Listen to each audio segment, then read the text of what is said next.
अजीमुशान इफ्तिताह मस्जिद व मदरसा शमशान मुजफ्फर जूना आज़ाद नगर गली नंबर 6 व 7, जिसका इफ्तिताह 21 जनवरी बरोज़ जुमेरात मगरिब से नमाज से इंशाअल्लाह हो रहा है, जिसकी पहली इमामत मुफ्ती महबूब साहब मिल्ली दामद बरकातहुम नाज़िम मदरसा औरंगज़ेब आलमगीर रहमतुल्लाह अलैह कन्नड़, इनकी इमामत से इंशाअल्लाह होगी।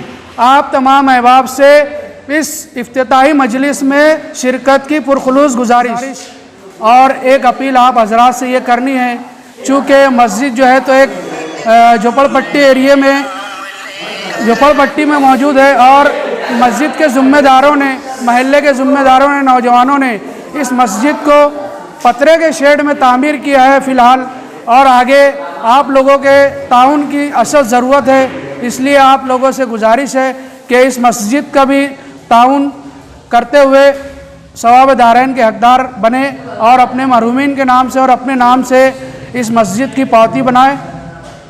खुदा हाफिज़। अस्सलाम वालेकुम।